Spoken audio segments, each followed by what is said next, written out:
if you will apply what I'm about to tell you, मैं आपको ये बताना चाहता हूँ कि आज का वचन अगर आप अपने जीवन में लागू करें कार्यशील there is not one person who will not have fruits in their life.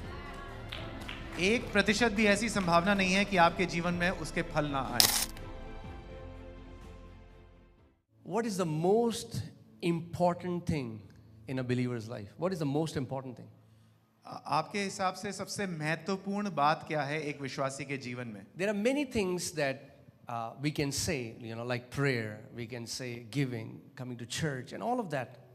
हमारे हिसाब से या तो प्रार्थना हो सकती है सबसे महत्वपूर्ण चीज, या फिर देना हो सकता है, या फिर कलीसिया आना, or fasting and so on. There can be so many things which are very important, but what is that root from which every other branch comes out? हम ये भी सोच सकते हैं कि उपवास या फिर इत्यादि ऐसी कई सारी बातें हो सकती हैं जो हमारे लिए महत्वपूर्ण हो सकती है, लेकिन असल में वो जड़ क्या है जिससे कई सारी शाखाएं निकलती हैं? Amen? Amen. And if you can pay attention to that, अगर हम उस जड़ की ओर अपना ध्यान दे सकें, the most important thing in your life is believing right. सबसे महत्वपूर्ण बात है हमारे जीवन में सही विश्वास करना। If your believing is wrong, then your praying will be wrong. अगर हम मानते सही नहीं है, विश्वास सही नहीं करते हैं, तो हमारी प्रार्थना गलत होंगी। If your believing is wrong, then the reason why you come to church will be wrong. अगर हमारा विश्वास ही गलत बात पर टिका हुआ है तो हमारा कलीसिया आने का कारण भी गलत है। If your believing is wrong, then the reason why you give will be wrong. अगर हमारा विश्वास गलत है तो फिर हम जिस कारण से देते हैं परमेश्वर के राज्य में वो भी गलत है। Are you guys with me? आप समझ रहे हैं? That's why, hear this, if you want to write it down. The most important thing, this thing is of paramount importance.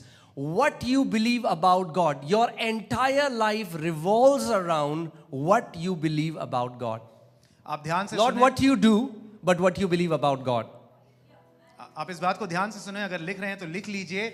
सबसे महत्वपूर्ण बात है जिसपे आपका जीवन जिसके इर्द गिर्द मंडरा रहा है वो ये है कि आप परमेश्वर के बारे में क्या विश्वास करते हैं। आप क्या करते हैं उस पर निर्भर नहीं है, लेकिन आप परमेश्वर पर क्या विश्वास करते हैं।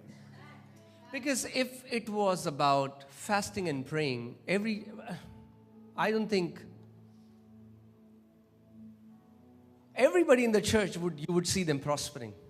अगर बात सिर्फ उपवास और प्रार्थना करने की होती तो शायद हम कलीसिया में हर किसी को समृद्ध होते हुए देखते। Because every church, every Christian prays, every Christian gives, every Christian fasts. क्योंकि हर एक मसीही जो है वो प्रार्थना करता है, वो उपवास करता है, वो देता है परमेश्वर के राज्य में। But because so many have a wrong belief system, लेकिन कई लोगों का विश्वास की जो प्रतिक्रिया है, जो उनका विश्वास का सिस्टम है वो गलत है। yeah, system would be pranali. प्रणाली। It's a system. ये जो विश्वास की जो प्रणाली है वो गलत है। It's a mindset. जो दृष्टिकोण है, जो नजरिया है वो गलत है। If your belief system is wrong, everything you do you know everything that you're doing right now is coming out of that belief system.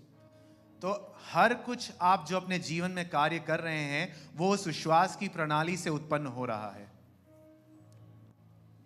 And that's why there are many, if you hear the people say, okay, Pastor, what should I do that I will get out of my debts? कई लोग आते हैं कहते हैं, pastor जी मैं ऐसा क्या करूं जिससे मैं अपने कर्जे से बाहर निकल सकूं? Give me a 3-step formula. मुझे 3 ऐसे कदम बताओ जो मैं करूं और कर्जे Give से me बाहर। the secret ingredient. वो मुझे रहस्य बता दो जिससे मैं कर्जे Give से me बाहर। the anointing oil. Give me something that will bring me out of my debts, out of my problems, out of my sicknesses. या तो मुझे अभिषेक का तेल दे दो, या ऐसा कुछ तरीका बता दो कि मैं अपने कर्जे से, अपनी तकलीफों से या अपनी बीमारी से बाहर आ जाऊं। They are ready to do something. सब तैयार हैं कुछ करने के लिए। Come on, tell your neighbor. It doesn't start from doing, it starts from believing. अपने पड़ोसी से कहें कि करने से नहीं परंतु विश्वास से उत्पन्न होता है। Trying to do right without believing right first will not produce any fruit. अगर हम पहले सही कार्य करने में लग जाते हैं बिना सही विश्वास करे, वो सही फल नहीं लाएगा. Amen. Amen. We are going after the external first. God is saying, no, it doesn't start from the external, it starts from your heart. हम अपने बाहरी वातावरण को पहले बदलने की कोशिश करते हैं, लेकिन परमेश्वर कहता है पहले बाहर का नहीं, अपने दिल को बदलो. So I want to ask you this question tonight. मैं आपसे ये सवाल पूछता हूँ आज की रात. What do you believe about God? तो परमेश्वर के बारे में आप क्या विश्वास करते हैं? You'll say, yeah, I believe God is God. हम कहेंगे परमेश्वर तो परमेश्वर है, मैं ये विश्वास करता हूँ. Even devil believes God is God. लेकिन शैतान भी विश्वास करता है कि परमेश्वर तो परमेश्वर ही है. That's not the kind of faith that pleases God. You know, Bible says, do you believe that God exists and God is one? You believe well, for even demons believe that and tremble. Do you know even demons believe? The Bible says that. वचन इस प्रकार से कहता है कि या तुम विश्वास करते हो कि परमेश्वर एक है, और शैतान भी ऐसा विश्वास करते हैं और वो कांपते हैं. तो आप जानते हैं कि शैतान और दुष्ट आत्माएं भी विश्वास करती हैं. Oh yes, Pastor, I believe God is all powerful. Yeah, even Satan believes God is all powerful. हाँ पास्टर जी, मैं विश्वास करता हूँ कि परमेश्वर महासामर्थी है, लेकिन शैतान भी ये विश्वास करता है कि परमेश्वर महासामर्थी है. What is at your core? If God looks at your heart, if He goes, His eyes penetrate to the depth of your heart. I'm not talking about what you do. I'm talking about the content of your heart. What is it that you believe about Him? हमारे दिल के एकदम अंदरूनी गहराई में अगर परमेश्वर आज झांक के देखे, तो उसमें अगर हम बता सकें क्या विश्वास करते हैं, परमेश्वर उस पर ध्यान करता है. You know, when Jesus was walking on the face of the earth, यीशु जब पृथ्वी पर चल रहा था, and a leper comes to Him, his body parts are falling apart, his skin is peeling off. एक कोढ़ी उनके पास आता है, उसकी चमड़ी जो है वो गिरी जा रही है, पिघल रही है कोढ़ के कारण. He says, Son of God, have mercy on me. वो कहता है परमेश्वर के पुत्र मेरे ऊपर करुणा कर, दया कर. Jesus didn't say, okay, go and fast for 40 days. यीशु ने ये नहीं कहा कि जाओ 40 दिन उपवास करो. He didn't say, well, you need to give more. उसने कोढ़ी से ये नहीं कहा कि अरे तुम्हें बहुत ज्यादा देने की आवश्यकता है परमेश्वर के राज्य में. You know what he did? ऐसा नहीं. What was the question that Jesus asked them? Yeshu He ने said, do you? Do you? Do you? यीशु ने उस कोढ़ी से क्या सवाल पूछा? क्या तुम विश्वास करते हो? Do you believe that I can do this for you? Because at this question lies your answer. यीशु ने ये सवाल पूछा, क्या तुम विश्वास करते हो कि मैं ये कर सकता हूं? क्योंकि इस सवाल पे आपका उत्तर टिका हुआ है. Many times, you know, oh, Pastor, I'm doing everything. Pastor, I'm coming to church. We are all the time analyzing our doing, but God is checking our believing. हम कई बार आके कहते हैं पास्टर मैंने तो ये कर दिया, मैंने वो कर दिया. हम कई बार यही सोचते रहते हैं, इसी बात पर तर्क वितर्क करते रहते हैं कि मैंने क्या किया, लेकिन परमेश्वर देखता है कि हमारा विश्वास की प्रणाली क्या है. Who do you believe God to be? हम क्या विश्वास करते हैं कि परमेश्वर कौन है सच में? Some people come to church because they just want to get healed. So they see Jesus as a doctor, and He is. कई लोग कलीसिया सिर्फ चंगाई प्राप्त करने के लिए आते हैं और वो यीशु को एक डॉक्टर के समान देखते हैं, और यीशु सच में चंगा करता है. The Bible says that He is our great physician. Bible में इस प्रकार से लिखा है कि वो हमारा महान चिकित्सक है. He is. वो है. You'll come to church believing that, you'll get healed. अगर आप कलीसिया इस विश्वास के साथ आते हैं कि मैं चंगा होऊंगा, तो आप चंगाई पाएंगे. But that's all. You'll get healed. लेकिन हमारा विश्वास वहीं पर, Because you only believed for a healing. क्योंकि हमने सिर्फ चंगाई के लिए विश्वास किया, तो वहीं पर हमारी विश्वास की प्रणाली रुक जाती है. Some people come to Jesus as an immigration officer. I need a visa to go to Canada or Australia or wherever. And they sometimes they get a visa, you know. But that's all that God is for them. Somebody who gives them a visa, or somebody who gives them a healing, or somebody who gives them a job. Who do you believe that Jesus is for you. Not who he is, but who do you believe? Because what you believe about Jesus, he is that for you.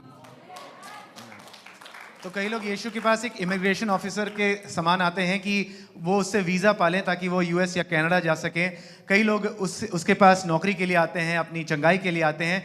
तो हम किस बात में सच में विश्वास करते हैं? वो सच में है कौन? क्या इस बात पर विश्वास करते हैं या हमारे जीवन में कुछ हो जाए इसलिए विश्वास करते हैं?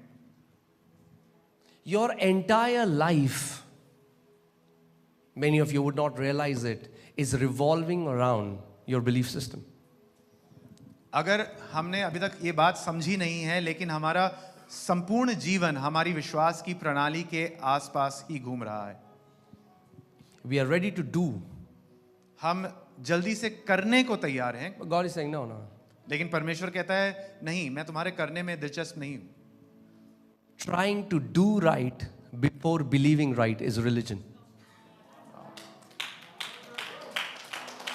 हमारी इस बात की कोशिश कि मैं कुछ सही कर सकूं, सही विश्वास करने से पहले, वो धर्म है. वो धर्म की आत्मा से उत्पन्न होता है. Amen? Amen. That's why it's very important to have a healthy belief system. इसलिए बहुत ही महत्वपूर्ण है कि एक स्वस्थ विश्वास की प्रणाली हो हमारे अंदर. There are Christians who believe that God will put them in poverty to teach them. So what happens? Jesus told people, let it be done unto you as per.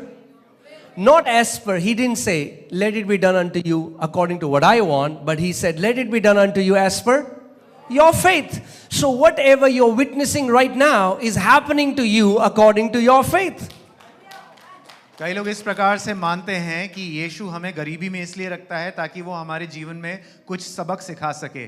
लेकिन यीशु ने कहा, तुम्हें अपने खुद के विश्वास के अनुकूल मिलेगा. Our entire behavior is motivated by a belief system. हमारा जो व्यवहार है वो भी प्रेरित होता है हमारी विश्वास की प्रणाली के द्वारा. Amen. And that's what I'm telling you.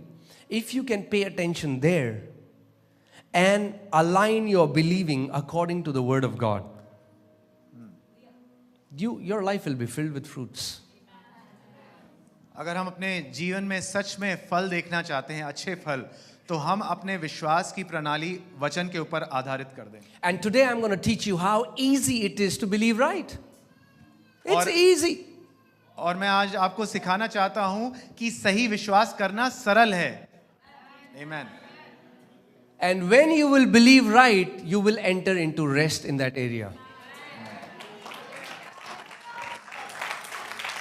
और जिस किसी क्षेत्र में आप अपने विश्वास की प्रणाली को सही कर देंगे, आप उस क्षेत्र में विश्राम में प्रवेश कर लेंगे. Amen. Okay, I'm going to take you to a scripture.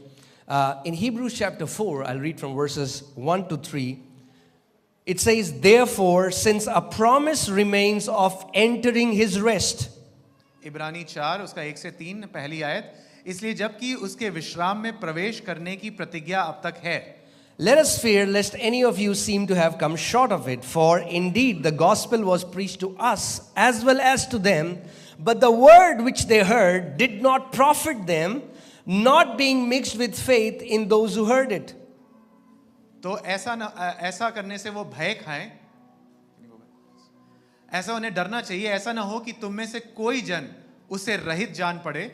दूसरी आयत, क्योंकि हमें उन्हीं की नाई सुसमाचार सुनाया गया है, पर सुने हुए वचन से उन्हें कुछ लाभ ना हुआ, क्योंकि सुनने वालों के मन में विश्वास के साथ नहीं बैठा. Okay, wait. You can go to church 365 days a year. But what you are hearing, if you don't mix faith with it, you have just wasted those hours.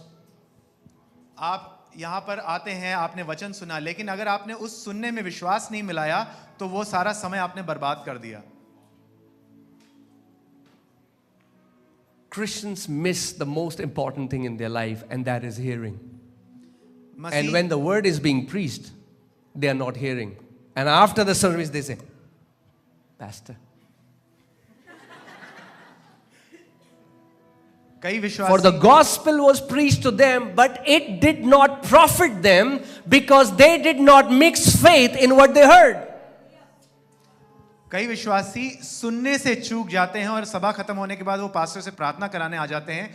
यहाँ पर लिखा हुआ है कि सुने हुए वचन से उन्हें कुछ लाभ ना हुआ क्योंकि उन्होंने उसमें विश्वास को नहीं घोला। सुने हुए वचन से उन्हें कुछ लाभ ना हुआ क्योंकि सुना हुआ वचन आपको लाभ देने के लिए सुनाया जाता है।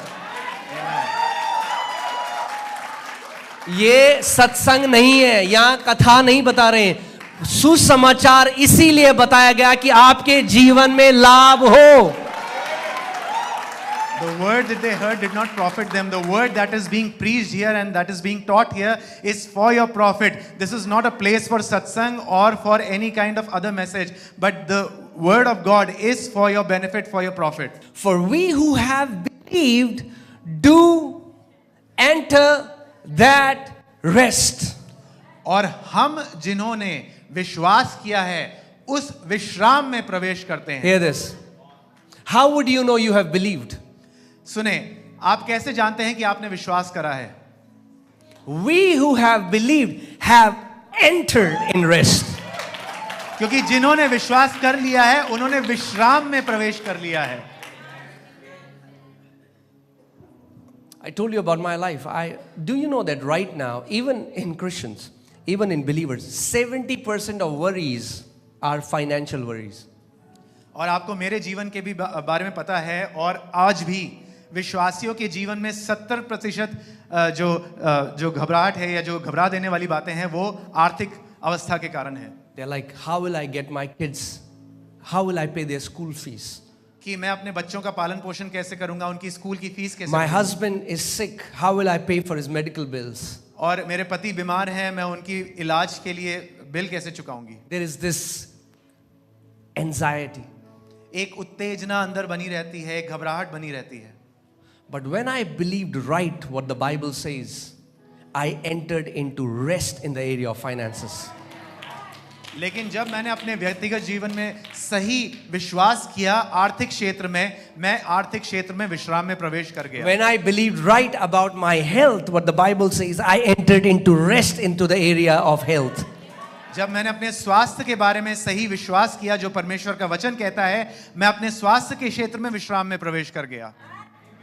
For we who believe, not we who did, we who believe. It's not your doing that makes you enter into the rest. It's your believing that makes you enter in the rest. यहाँ इस प्रकार से नहीं लिखा हुआ है कि उन्होंने जो किया उससे वो विश्राम में प्रवेश किए, नहीं, ऐसा नहीं लिखा है। यहाँ लिखा है कि जिन्होंने विश्वास किया है वो उस क्षेत्र में विश्राम में प्रवेश कर गए। And hear this, God will never ever override your believing, your free will. If He could do that, then nobody had to believe in Jesus, right? Why does the Bible say believe in Jesus to be saved? If God can override your believing, everybody would be saved right now. तो परमेश्वर कभी आपकी सुइच्छा के परे काम नहीं करेगा, वो आपकी सुइच्छा से अलग काम नहीं करेगा। अगर ऐसा होता तो हमें यीशु की जरूरत ही क्या थी? लेकिन परमेश्वर हमारी इच्छा के अनुसार ही का और हमारे विश्वास के अनुसार ही काम करता है। ओ पास्टर जी प्रार्थना कर दो, हमारे काम जब बनते होते हैं ना, बस बनते बस लास्ट मोमेंट में बिगड़ जाते हैं। What happens? Now every time there is something good coming to their life, it will happen to them according to their believing. Oh Pastor ji, please pray for us. Our work was just about to be finished, but it was stopped. And according to their belief system, उनके विश्वास के अनुसार ही उनके जीवन में वैसा होता रहेगा। So they say, what? We don't know what is happening. क्या reason है? प्रभु कहेगा reason तू है. You are the reason of your delays, not Satan. लोग आके कहते हैं कि क्या कारण है, हमारी प्रार्थनाओं का उत्तर क्यों नहीं मिल रहा है? परमेश्वर कहता है प्रभु दिखा मैं फास्टिंग कर रहा हूं, और फिर आपको सपने में दिख रही है अपनी फोटो। ये है reason.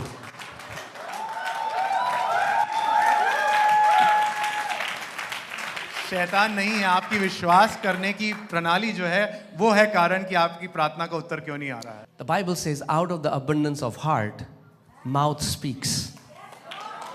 So, when you're not conscious of what you're saying, hear what you say. परमेश्वर का वचन ये प्रमाण देता है कि हमारी दिल की बहुतायत से हमारा मुंह बोलता है। तो अगर हम इस बात पे ध्यान नहीं देते हैं कि हम क्या बोल रहे हैं, तो हमें सुनना चाहिए कि हम क्या बोल रहे हैं। I'm not saying hear you when you are in church. Oh, God is good. All the time. वहाँ तो सब गाते हैं God is good. मैं ये नहीं कह रहा कि जब आप कलीसिया आते हैं तब आप ध्यान से सुने कि आप क्या कह रहे हैं, क्योंकि यहाँ तो सब कहते हैं परमेश्वर भला है। I'm saying from Monday till Saturday. मैं What do you say? Because that reveals the belief system of your heart. मैं कलीसिया के बाहर की बात कर रहा हूँ, सोमवार से शुक्रवार की। तब आप ध्यान से सुने कि आप खुद से क्या बोल रहे हैं, आपने मुंह से क्या बोल रहे हैं, क्योंकि वो बताता है कि आपके दिल की गहराई में क्या है। Think about this. Jesus is Almighty God on this earth. इस बात को सोचिए, यीशु जो है महाशक्तिशाली परमेश्वर है इस पृथ्वी पर। But He will ask people, do you believe that I can do this for you? लेकिन वो लोगों से उनसे पूछता है कि तुम विश्वास करते हो कि मैं ये कर सकता हूं तुम्हारे लिए? Yes, Lord. Okay. Let it be done unto you as per your faith. वो कहते हैं हाँ प्रभु, मैं विश्वास करता हूं कि आप कर सकते हो, और यीशु कहता है तुम्हारे विश्वास के अनुसार ऐसा हो। अब pastor, we are on this earth, तो depression तो होगा ही ना, normal है, तो होगा ही फिर, because that's what you believe. What do you believe? We say, Pastor Ji, we are on this earth, therefore depression is bound to happen, but because you are believing so, it shall happen. तो Let आप me विश्वास ask क्या you, करते हैं? does the Bible say that believers will have depression? Is there any scripture कि हम तो अर्थ में तो होगा ही? मैं आपसे पूछना चाहता हूं कि बाइबल में ऐसी कोई आयत है जहां लिखा है कि तनाव आएगा ही आएगा? Or does the Bible say you will keep them in perfect peace because their minds are stayed on you? लेकिन क्या हमारी बाइबल ये नहीं कहती कि तू उन्हें सिद्ध शांति में रखेगा क्योंकि उनके मन तेरे ऊपर ठहरे हुए हैं? अगर आप मसीह के हो तो आपके लिए परफेक्ट पीस है बाइबल में। If you belong to Christ, सिद्ध शांति आपकी है प्रभु यीशु मसीह में। Many believers don't even know how to believe. They think because they mentally agreed to something, that's believing. No, that's not believing. That's a mental agreement. मैं आपको ये भी सिखाना चाहता हूं कि मानना या विश्वास करना कैसे किया जाता है, क्योंकि कई लोगों को लगता है कि विश्वास करना हो जो है मन से मान लेना होता है। वो सिर्फ मन से हामी भरना है, सही में विश्वास नहीं है। I guess आप समझ रहे हैं इस बात को? Bible never says that you believe with your mind. Bible says you believe with your heart. Bible में कहीं ये नहीं लिखा है कि आप विश्वास अपने मन से, अपने तर्क वितर्क से करते हैं। बाइबल में लिखा है कि हम अपने हृदय से, अपने अंदरूनी मन से विश्वास करते हैं। Can you check blood pressure with a thermometer? क्या आप थर्मामीटर से अपना बीपी चेक कर सकते हैं? No. That's in the same manner you cannot believe with your head. वो वैसी Your बात- head was not designed to believe God. Your heart was designed to believe God.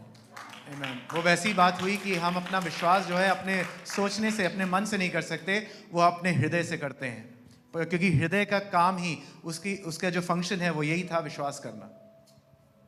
Amen? Amen. The day you start to believe right, you will speak right. The day you start to speak right, you will see what is right in God's sight. Amen. जिस दिन से आप सही विश्वास करना शुरू कर देंगे, आप सही बोलना शुरू कर देंगे। जिस दिन से आप सही बोलना शुरू कर देंगे, आप ये देखना सही शुरू कर देंगे कि परमेश्वर ने आपके लिए क्या रखा है। Romans 10:10. For with the heart one believes unto righteousness, and with the mouth confession is made unto salvation. Romeo 10:10, क्योंकि धार्मिकता के लिए मन से विश्वास किया जाता है और उद्धार के लिए मुंह से अंगीकार किया जाता है। And when it says heart, many people think this boop, boop, boop, boop. No, this organ doesn't, it cannot think, it pumps blood. It's not biological heart. This word heart in Bible comes from the Greek word cardia. That means the core of who you are, the sin. When God penetrates your skin, your bones, your muscles, your tissues, your cells, and goes deeper, deeper, deeper, there is this core of who you are. That's your heart. और कई बार जब हृदय शब्द बोला जाता है तो कई लोग इस शारीरिक जो शरीर में हृदय है, दिल है, उसके बारे में सोचते हैं, जो रक्त का भाव नियंत्रण करता है, लेकिन वो नहीं है। अगर हम हृदय की सच में बात करें या मन की सच में बात करें, वो हमारे दिल का अंदरूनी भाग है, हमारे अस्तित्व का अंदरूनी भाग है, जो अपने शरीर, मांस, हड्डी, मांसपेशियों, उसके अंदर जाकर एक मन है, अंदरूनी मन है, जिसके बारे में बात होती है। So when Bible says heart, that means you cannot believe at the surface level. और बाइबल में जब हृदय के बारे में बात होती है, मन के बारे में बात होती है, इसका मतलब ये है कि आप सतह पर विश्वास नहीं कर सकते। Many people believe at the surface level. कई लोग बस ऊपरी मानना करते हैं, ऊपरी तरीके से। Do you believe God is good? Yes. क्या आप विश्वास करते हैं परमेश्वर God is भला है? good. और हम all नाचने the लगते हैं, time. परमेश्वर भला है। God is good. Do you believe God is good? Yes, अच्छा Pastor, है, God वो is good. अच्छा है, अच्छा है। Are they saying it from here or are they saying it from here? Majority from here. Because when anything goes wrong, it's like, what did God do for me? कहाँ है प्रभु? क्या किया उसने मेरे साथ? मैं चर्च किया, मैंने ये किया, मैंने वो किया. What happened? The core, the belief that was in the core has started to come out of their mouth.